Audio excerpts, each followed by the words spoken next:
Oh, I see you come from South Africa as well. Yes, I'm South African originally, but I've been in Europe longer than I was actually in South Africa. Really? Oh, okay. Yeah, When did yes. you come to, or when did you leave South Africa? 96, I think.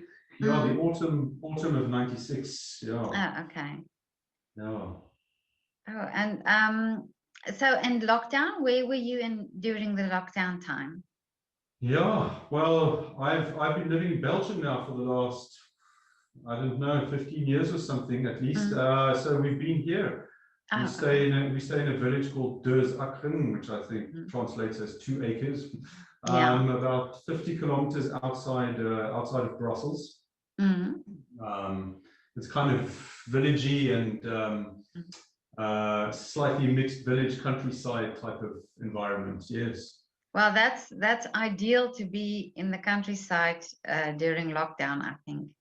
Yeah, absolutely. Yeah, We're not yeah. complaining. I'm glad we're not like many other people in a city locked in a small flat, you know. So Yeah, yeah. absolutely. So tell me, where did your music career start, or when did you start as a child? I see you were in the Drakensberg Yes. Boys Choir. Yes. Yeah. That year in 1988, I was standard 3. Yeah. And I had been singing. I'd started a bit of piano, you know, before that in the you know, at school, and also earlier I just started playing by ear. I was in the school choir, and yeah, and the Sorry, Drakis what town did you live in South Africa? George. Oh, in George. Okay. Yeah, And the yeah. school, the school you were in? Yeah, it was Eton College, you know, Eton Oh, okay. College. Yeah. Yes, and yeah, and Drakis were touring there.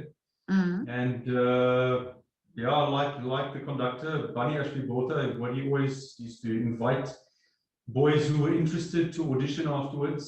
And I was very interested, and I didn't even wait for my parents' consent. I just went up and auditioned, and yeah, it all So, started there. but you say you played the piano a little bit. Yeah, I played the piano a little bit.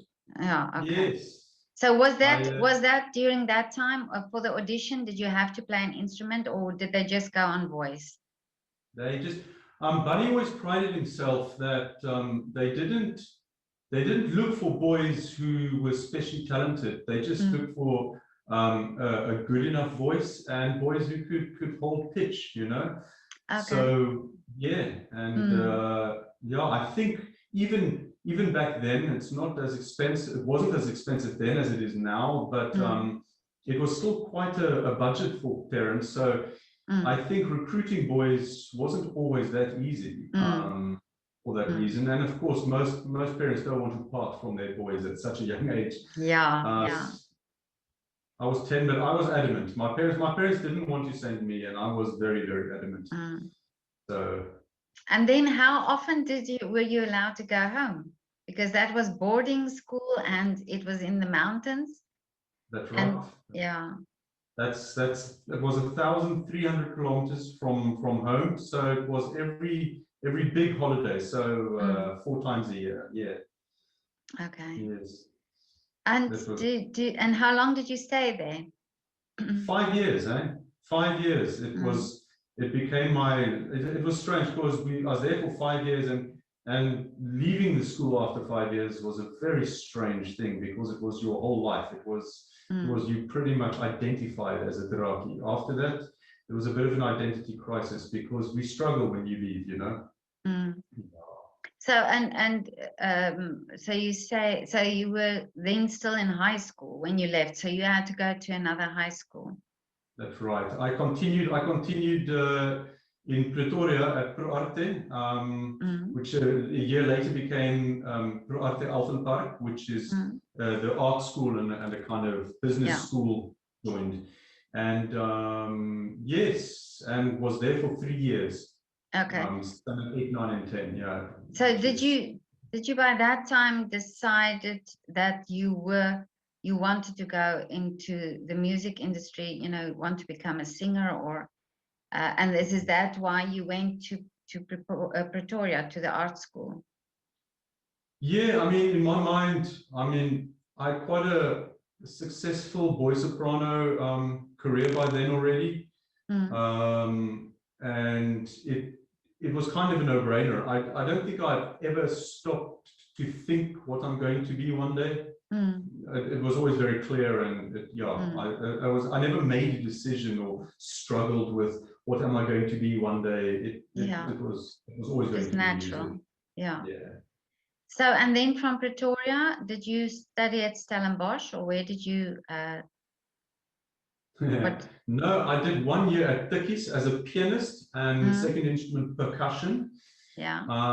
And it was a very short-lived time because within the summer of that year, I did a summer course in Eton College. They did choir courses called the Eton choir courses, and I did those. And I was experimenting as a countertenor because I hadn't really sung much after my voice broke, and it was a very successful little experiment. I was being offered scholarships to King's Cambridge and St John's College, Cambridge, and even the Royal College of Music. I sang to the head of singing there, Neil Mackey, and they were keen on having me. So what happened is Eton College came up with this idea: why don't you come back to school? So I had to go back from university back to school, back a year, preparing for Cambridge. That was my idea, was to go to Cambridge. But in the end, I chose the Royal College of Music. Oh, and that's where I ended up doing all my studies in the end as a singer. Yeah. And your parents, did they accept that then, that you're leaving South Africa? Yeah, they were just going with the flow, you know. I mean, at that stage, I was pretty much independent already. So, yeah, I mean, I must be honest, they've supported my career and my decisions 100% all the way. So, yeah. I assume your parents also, like I did, you get used to the idea that your children are artists, and they do this and train and go to make their next choices and take the opportunities. Yeah. Yes, I mean, as a parent, I've got kids who are very talented in music, and my oldest also does dance, and all three boys, and I'm not encouraging the artist thing. I'm not suppressing it or anything, but I'm encouraging them to pursue to the best of their abilities. But I'm just definitely keeping their minds open to being anything. So yeah. But yeah. But maybe but maybe they see you as the inspiration. You know, that they get this music, the love for music from you, or the arts from you. Yeah, look, I certainly do promote love for music and the arts in the family. So there's that, as well as I think the boys are they want to live up to daddy's expectations as well. So they do try and please me. And I just want to make sure that in their minds, they're not just trying to please me, but that they are themselves passionate about it. So, but do you come from a musical family? I would say there's music in the family. My parents don't. My mom had a beautiful voice and played guitar, but didn't ever develop any of those skills. My sister is very talented, also plays a bit of guitar. But the talent is really, well, probably on both sides, but on my dad's side, his uncle was extraordinarily musical, didn't read music, but actually developed his own musical notation himself, so that if he heard jazz on the radio, he could notate what he heard. But he was extraordinary. He could play any instrument. And I know his nephews on his side are very talented as well. So there's definitely somewhere a gene in the family pool. Yeah. But during your time in school, was there something that clicked in you about hearing the music, or that you went to sing in the choir? Was it compulsory? And what was it about the Drakensberg Boys Choir that intrigued you to go and audition? Yeah, well, actually, it's that competitive quality in me, I suppose, which I've lost as an adult. But as a kid, I was incredibly competitive. Actually, the same great uncle of mine, he heard me topple on his piano, and he told my parents to buy a piano. This is when I was 4. So when I was about 6, they bought a piano, and I started playing by ear. And I went to the school choir because I was intrigued by music all by myself, and I loved it. But when the Drakies came, the choir master made some big fuss of this one boy who was up and standing singing a solo. And my brother, who was with me, I turned to him and I said, I'm going to be better than that boy one day, you know. And I was driven by sheer ambition, I think. Oh, okay. But when did so this discovery that you have a countertenor voice, that was only done made later, or did you? So you didn't keep on singing after the boys' choir? Yes, actually, the year after my boys' choir, I continued for a few months. Is when I released my solo single CD, which was the stepping stones to where I am now, really. But the voice did break quite late. I was already nearly 16, and when it broke, I stopped singing. Yes, and of course, that facility I kept. The broken voice didn't settle till much later. I mean, I was late 20s before my broken voice really settled. So it was a no-brainer. I wasn't going to use that part of the voice, but the King Singers. I was dating a girl back in high school whose parents took me to a concert of the King Singers in Pretoria, and I just remember their countertenor David Hurley singing in the group, and he just charmed me. He just totally won me over to the voice type, and I knew I still had this high facility, and I just thought that is definitely something I can do. And I tried it out, and that's when I went on the Eton choral courses. I experimented with this facility, trying it out, and it was a success. But in South Africa, now that I mean, in those years, they were already then not so many opportunities for singers, for performers, and for artists. And now we're talking about one big theater in Cape Town being open. And what do you think would be the reason that the art is not that valued there? Yeah, I think the political situation in South Africa is complicated, and the new government that took over had to take steps to promote non-Western culture. And I think closing down, not investing monies that could go somewhere else, and of course we don't know where all the monies went in the end, but there was a lot of money being invested in the arts. But the point is that they felt the monies could be used better elsewhere, and there had to be a kind of boycott of Western culture and all that stuff. So they were closing down all the Western culture and opera and all that sort of stuff, which was really tragic in many ways. But there is a light at the end of this tunnel, because a lot of Black singers in South Africa now are leading our South Africans' operatic culture. And I think there will be a turnaround, because these voices are extraordinary.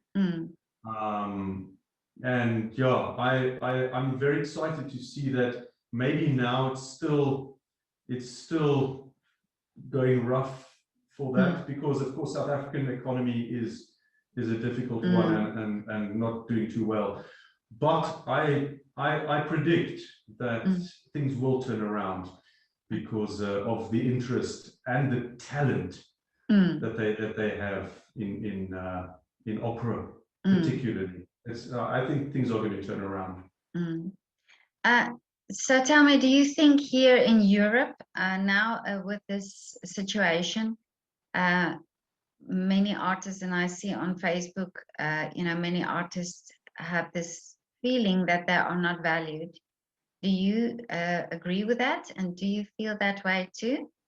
That artists aren't valued in South Africa or no, here in Europe now during this lockdown time, that that they feel the government are not supporting enough, and the fact that the theaters are closed and that they can't perform, and that there's no way to solve this, that they can perform. I think the arts over the centuries have gone in and out of various cultures of society and then standing in society. I think whether it's the classical performing arts or pop, the rules are the same for all. I think you're right. In the minds of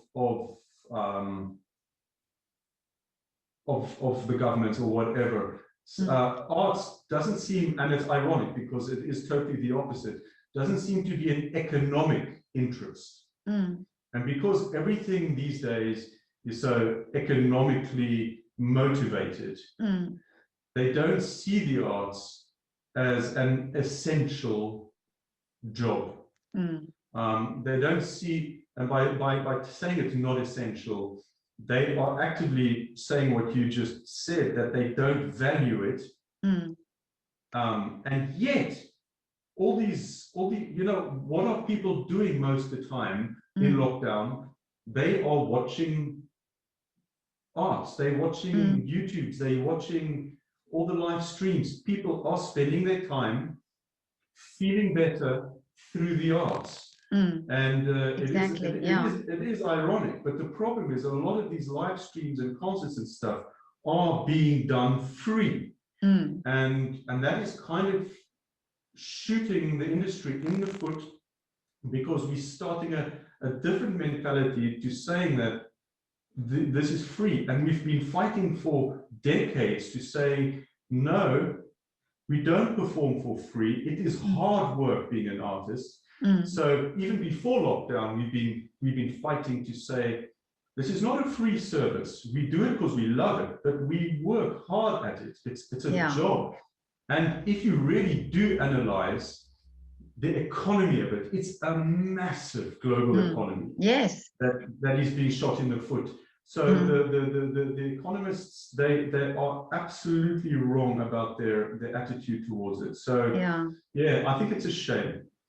Well, I think if that even countries market themselves by the arts,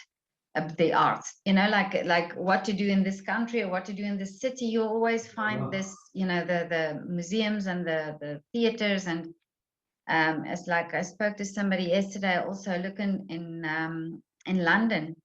People book their flight tickets after they booked their theater tickets because and so that and I've also read that in Vienna about 10,000 people per night visit the theaters. So it's they also, and that's this ritual, they don't just visit the theaters, they also visit the restaurants then, and the bars and so on. So that if we talk about an economical point, out of an economical point of view, then really it's not a good decision then to close these theaters. But of course, then the restaurants are also closed. Yeah, yeah. Yeah, everything closes. I do understand. I do understand that measures have to be taken, but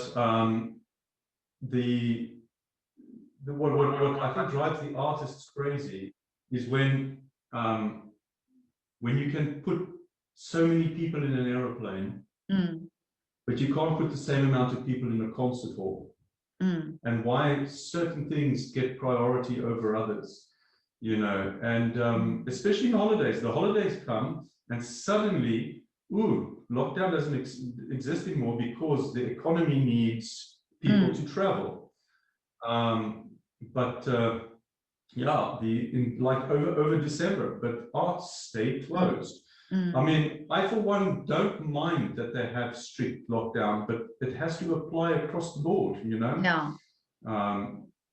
Yeah, and then people came back from holidays, and then the numbers just shot up again. So yes. But I've also heard about theatres really taking, you know, precaution and really making an effort to protect their artists and to protect the audience, and still, you know, the theatres stay closed. But so there's somewhere somebody's not understanding this, and I wonder why. You know, I wonder why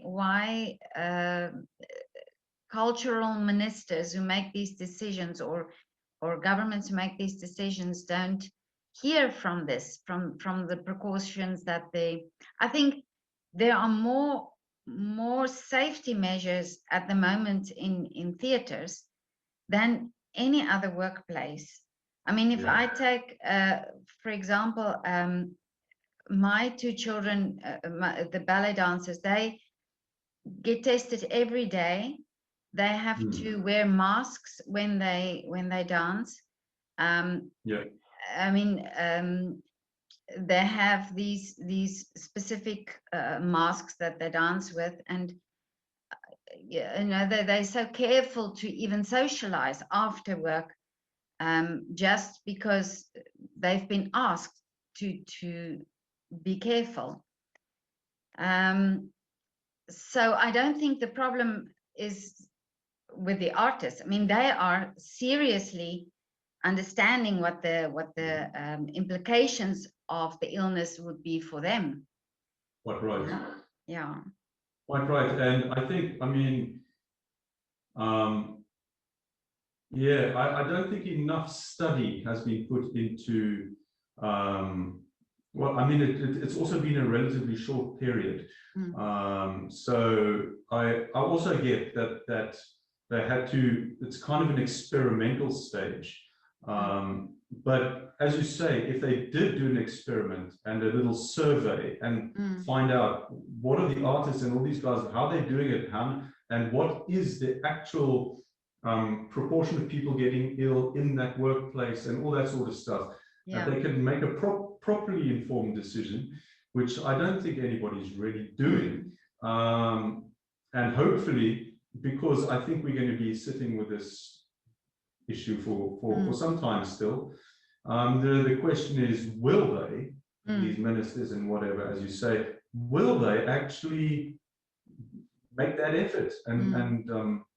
But yeah, unfortunately, it's not going to come from up there, I don't think. Yeah, but I also wonder about this the fact that artists, and I've only realized this after photographing, I think, more than 400 artists. Wow. That it really sunk in with me that you are really invest so much in your lives and in your careers, and also I say lives because it's part of your lives, a big part of your lives, and the many years that you study, and not just the years that you study and then it's over, then it's also studying every single part for an opera singer, and also for concert pianist, and for everybody in the orchestra. It's always studying, and it's always investing this time in this, and also not just time, it's also money, investing money, because like a singer has to have a pianist and has to have a coach, and you don't realize these things when you go to a concert and you watch the artists and the singers. And I have a little bit of an insight in the ballet world, but for music I didn't. I didn't know the music industry. But now I'm wondering if artists just do this without really talking about it. It's almost as if they do it in their stride. They think this is just happening and they're just doing it.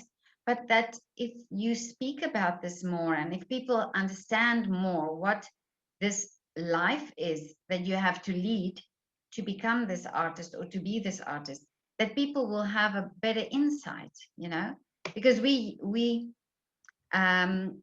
know when a doctor, they have to study and they have to do long hours, and so we already, and they save lives, and and we have some sort of insight in their lives, or not their lives, in their careers. You sort of, you're more aware of it, I think. Yet music and musicians and artists do also that part of us, or that is also a healing part in us. Listening to music, when we're sad, we listen to music, and I'm thinking, if artists start speaking more about this, about what you have to sacrifice and what you have to do to become an artist, that people will suddenly be aware, and maybe politicians will be also aware of the economic value you have for countries and for cities. Absolutely. I mean, it's the investment is financial, it's emotional, and it's psychological as well. I mean, something which it's not spoken of enough is actually mental health for musicians. This is way outside Corona. So many musicians or aspiring musicians struggle with mental health because the pressure of performing, or even the pressure of making a career in the first place. So like opera singers have to have such a stable mind, going from audition to audition, and go from one opera house to the next opera house, singing 5, if you're lucky, 6, 7 minutes. You're one of 100 people auditioning, and they say, "Danke, nächste bitte," and you just move on. And you may or you may not get any feedback. Most of the time, no feedback. And you just need to move on. And we know that when you sing, you are pouring out your soul. I mean, so it's nearly like you leave a little bit of yourself in every one of those auditions, and you come away and you feel empty after an audition. So you have to learn how to cope with this mentally. And I must say, there are a lot of singers who really, really struggle, just trying to be earning a simple salary. Of course, you have singers who are on the other end of the scale, earning big bucks, but I'm going to say that they struggle just so with the pressure of having to perform at a very high level all the time. So there's this mental health issue for us, which, outside all the financial investment and the time and the energy and all that other struggle that you put into it, that is also that I think most of the world just don't know about, and can be spoken about more openly. Again, also because I think artists we're sensitive, so we don't want to show that we're vulnerable in this area. Exactly. But we are, and it's, you just have to have some serious backbone and to be in this business. And I also heard somebody say that, you know, as an artist, you're scared to talk about the money, or not scared, but you're almost hesitant to talk about the money, and you almost accept certain jobs just because you have to get this job, or if you rock the boat, then you think, maybe I would lose this part or lose this job. So there's many times that you just accept and do it. Yes, I know, and it is a fact. You will. I had a relatively well-paid offer for an opera, a modern opera in Germany once, so I won't mention where.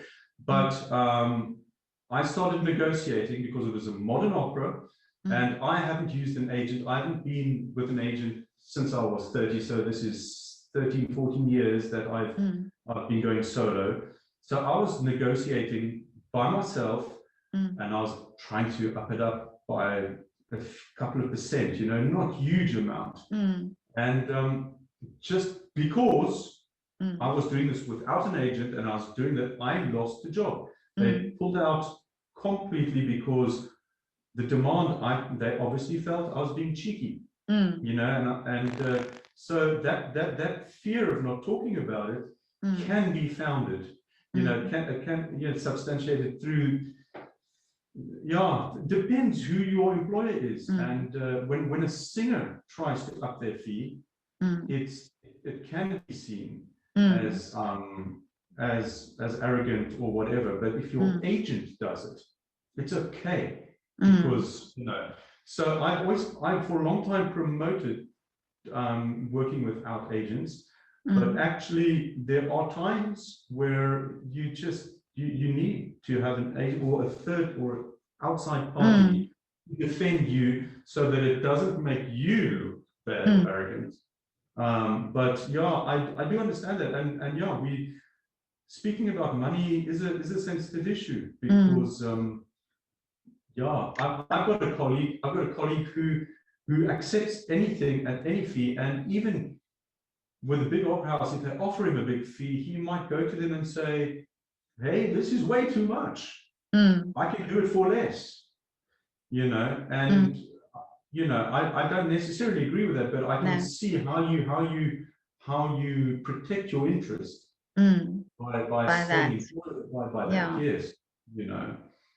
But isn't it then also sad that you have to have, say, an agent or a manager or somebody to negotiate this for you, but then also there's this control on the artists, you know, that you have to do a certain thing, or you have to do a certain repertoire, because otherwise the tickets won't sell, or the CD won't sell, or you know, that you don't have that artistic freedom to really, so that it's almost you're almost hesitant to be too out there, or to be too different, because otherwise you might also not get the job or a job. Yeah, I think there's two sides to that. You can look at it from various sides. There is the marketability of the whole thing, and I get that as well. Artistic freedom. I mean, it goes beyond even performing, like what they say, tell you what to perform, and it goes beyond that. It even goes to the point of performing how they want you to perform it. So artistic expression. So if you're doing a role, and you'll find this in opera houses, if you're doing a particular Mozart role or whatever, there is a way that role is done and is expected to be heard, and the audience want to hear it like that, and so you go and you sing it like every other person has sung it since, because that's the way it's done. So that infringes on your artistic freedom, and most of the time, most singers are seen as dumb, unfortunately, because the singer goes to the coach tells the singer how to sing, and the singer does what the coach says. So artistic freedom is long gone out of that picture. But luckily, in the world where I live, the Baroque music, there is, because Baroque music, and a lot of Baroque music, there's very little said in the score, and yet you can come and have a lot of freedom. Of course, you study the aesthetics of Baroque music and all that, but and there are some schools that expect you to do it like that. Again, if you want to work with that conductor, you have to do it. That pleases his ear. Otherwise, he's not going to employ you. If you and I get that as well. But because it's Baroque music and there is an element of freedom where you can express yourself like you want, but yes, it might count against you. And my way of getting around that is get players together that you've put together and promote a product that you set up from scratch, and you have all the freedom in the world to do what you want. So yes, in the environment where you're being employed by people, you might have to live up to that or be marketable for them or for their tastes. But as an artist, I'm here in my studio and I do what I want the way I want it. And yeah, and then you know, you can have artistic freedom, but not always. Yeah, within, Exactly. But so and now in lockdown, how were you affected by it? Did you have many cancelled projects, or could you still carry on with what you were doing? Yes. Look, in Belgium, last summer I got a few concerts.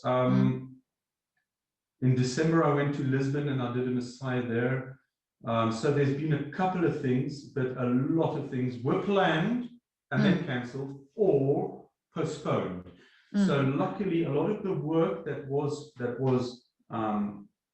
cancelled has been postponed. So I haven't lost the gig, but it's just during this period they looking for new dates, which is good. But there are other things that were cancelled.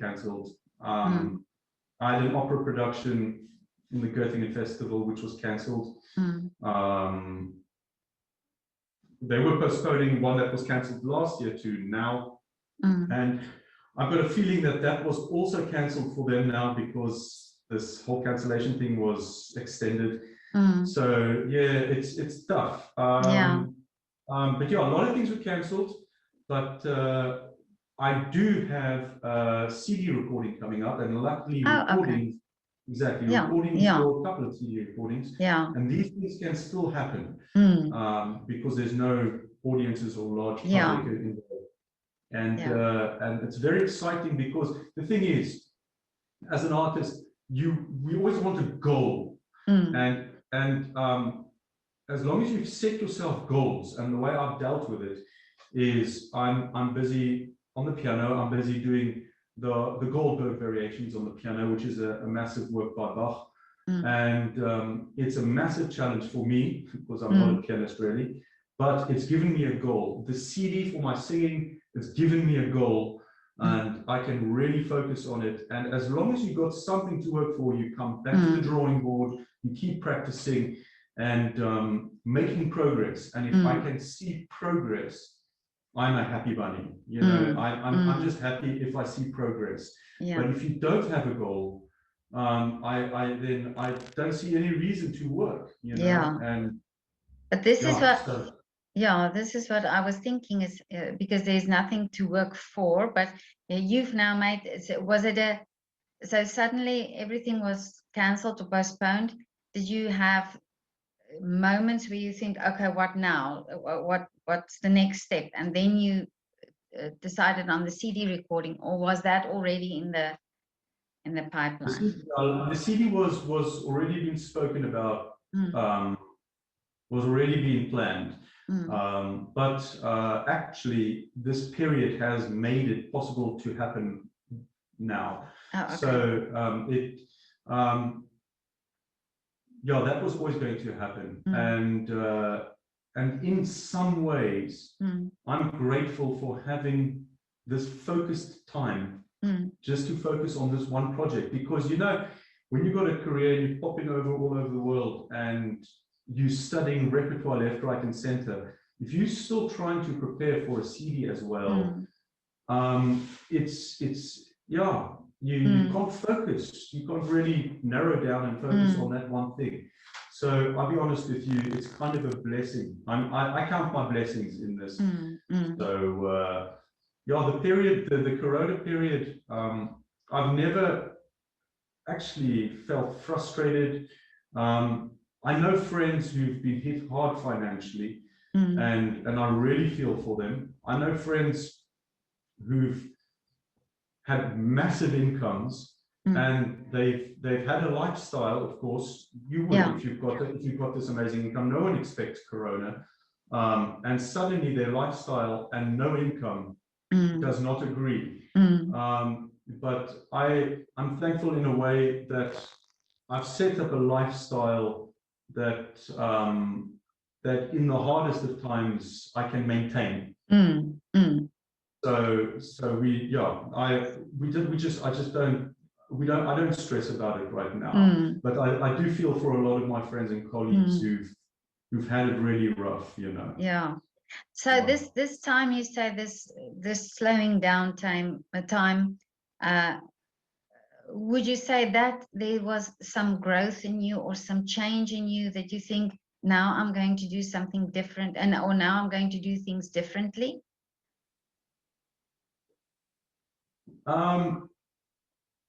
You know, I think the main growth is a personal thing, as far as family is concerned, because you get to spend more time with your family, which is everybody knows, and you start seeing the benefits of one-to-one interaction with your kids, even on an educational level. So I can spend more time with them on the instruments and in everything we do, and I can see how that benefits everybody and everything. And one thing, it benefits the nervous system, you know. And one of the things I've learned or grown in, according to your question, is realizing how important my nervous system is for singing. And other singers will go, duh, didn't you know that before? And clearly not, because these little things in your throat that come together and the tensions and all that stuff, we know we have to stay relaxed.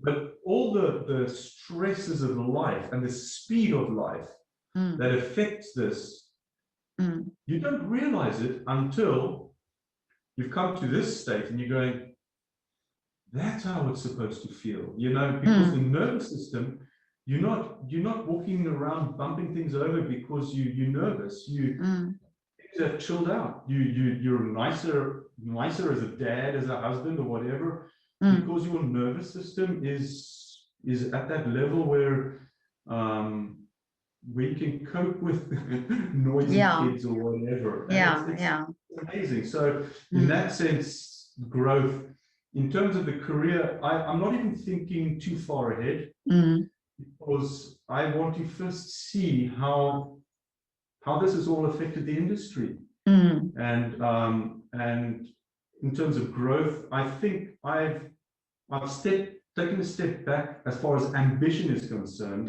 and said to myself, it's okay.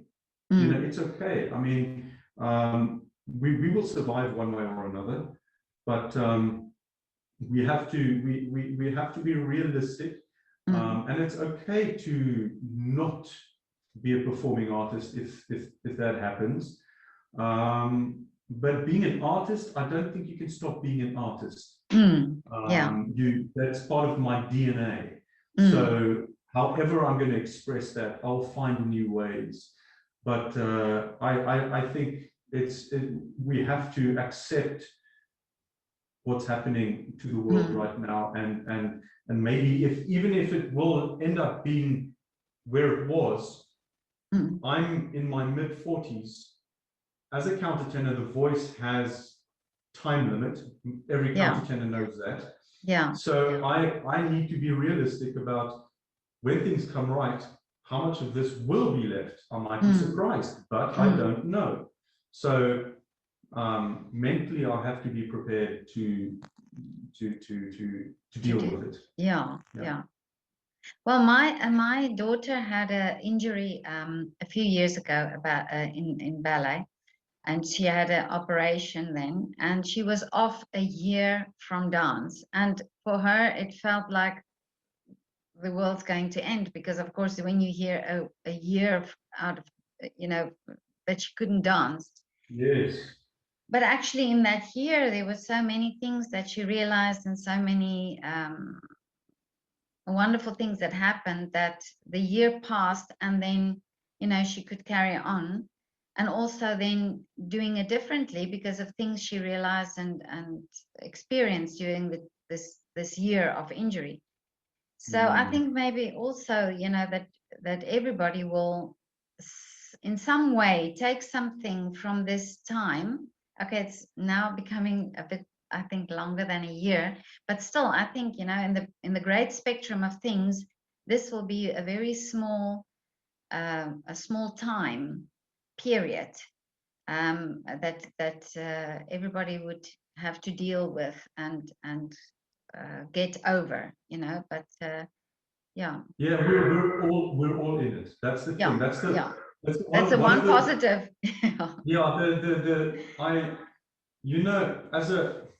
As an artist, and you spend your life investing into it, trying to make a career, and there are different stages. As a young artist, you're trying to get in the career, in your prime middle part of your career, things are way too busy or whatever, and at the end, you're trying to keep a foot into the career while the young guys come who are trying to take it away from you, and all that sort of stuff. And everything has its little place. But then you have other guys that you see that come in and they make this massive career, and you look with envy and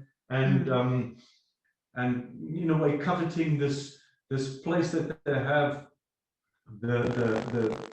The thing about Corona and us all being in the same boat, it's kind of the first time where emotionally I feel we're all in the same place. Nobody with more success or less success or medium success.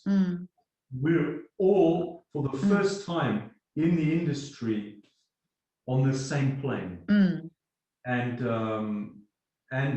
it's incredible, because in the end, when we come out of it on the other side, there are going to be a lot of changes. There are going to be a lot of guys who took up new careers who won't come back. A lot of guys who are going to have a completely different relationship to it, maybe. Or there's still going to be guys who are going to have been at the bottom of the food chain, and at the end, they're going to be at the top of the food chain. Because in the end, it's all about your character and what your character dictates. Not all about, of course, financial necessity and all that sort of stuff as well. But in the end, if financial things allow, your character will then push you forward, and you will still be standing at the end of it as an artist. But it doesn't mean that if you're not there as an artist at the end, that's a shame or anything. There's no shame in that, because in the end, we all have to survive. Exactly. But right now, we're all in the same place, and there's just something consoling about all being there in the same place together.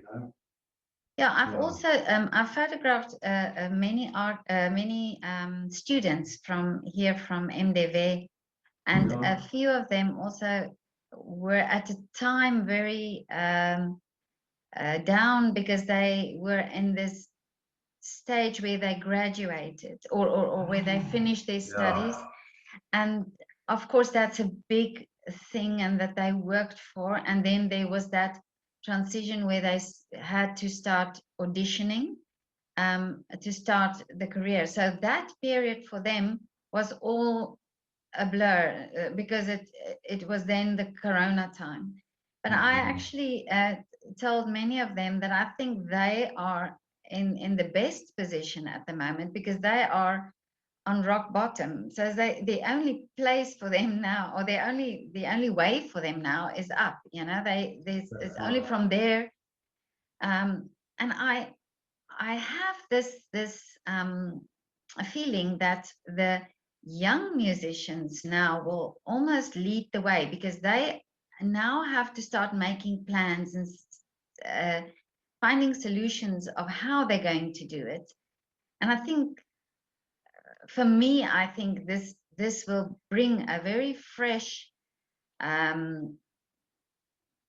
new approach to the arts from them. You know, I don't know. I just from meeting them and speaking to them, I have this idea that they have some sort of energy that you know, that at our age we don't have anymore, and they have that, and they can be more daring, I think, and more trying new things and so on. So absolutely, and again, what I've seen in the industry, it's so much about character, and the ones who've got the creativity and the combination of ambition, creativity, and drive to stand up. I mean, I didn't think the point you just made is absolutely right and connected to us all. Kind of, you say rock bottom, but we're all at rock bottom in a sense. Yeah. Some with a little bit more advantage than others, of course, but things have to kind of pick up, and it's again the survival of the fittest. But yeah, it's good. That's a good point that they now can, if they get creative and they find ways to maybe make a different type of industry. Yeah. This is the time to do it. Yeah, that's a very good point. Yeah. Wow. They were also the ones that would much more eagerly do little concerts through the window. For me, you know, if I say let's video this, and I think it's this thing, it's that daring thing that, you know, I think more established artists have more of also this reserved notion that they, you know, they don't want to do it because, you know, it's almost, what if it's not perfect, because they're used to performing on big stages, whereas the students have more this young energy and this young, you know, whatever idea, you know, or approach to it.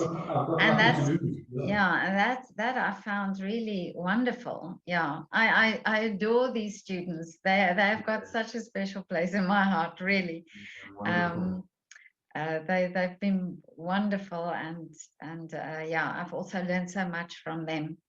And if you think they are young, you know, young in age, but really so much depth and so wonderful personalities as well. So yeah, so that was a great privilege for me. That's wonderful. But now I want to ask you, what is your wish for when this is all over? Wow. Well, I wish that, because let's face it, even the arts industry, right, has so much corruption, and I'm going to say this out loud. There's a lot of corruption in the arts industry, and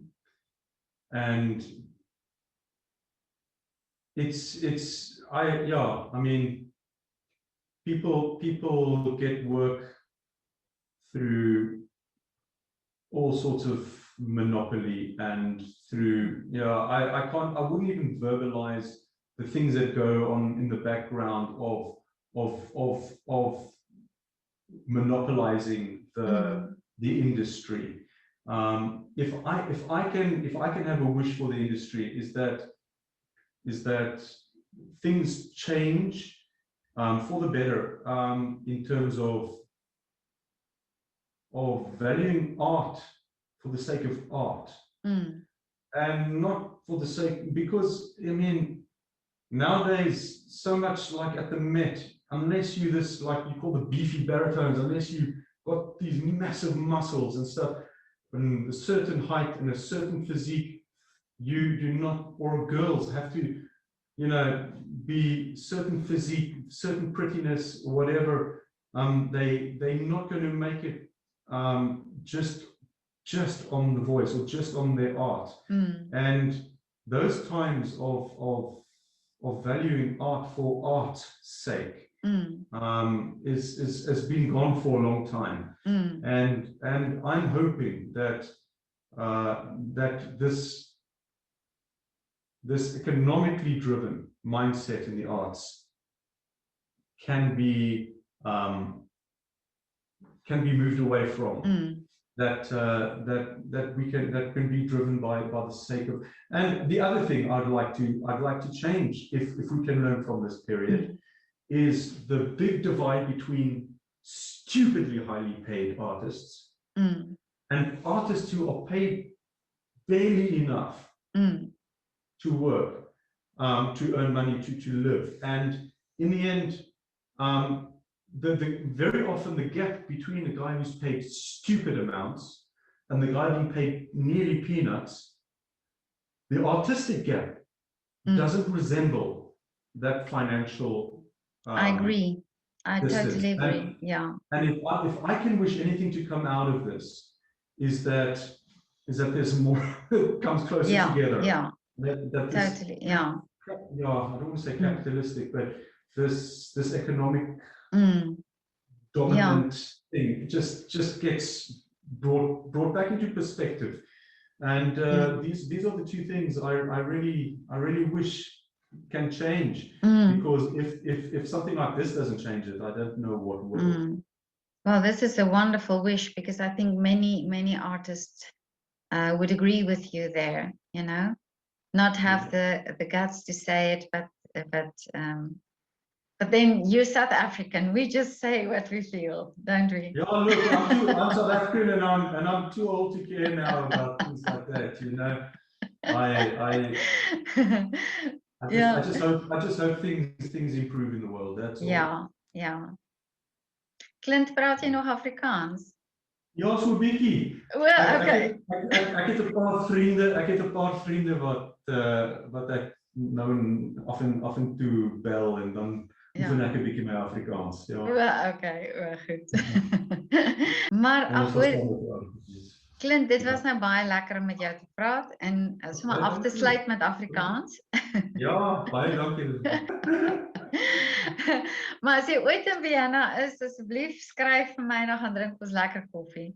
Ja, wanneer al hierdie goed oor is, dan kom ek. Was amper daar gewees vir 'n konsert in Desember, maar is dit? Maar ja, definitief. Okay. Nee, goed. Baie dankie. Okay, lekker dag vir jou verder. Okay, dankie. Bye. Bye.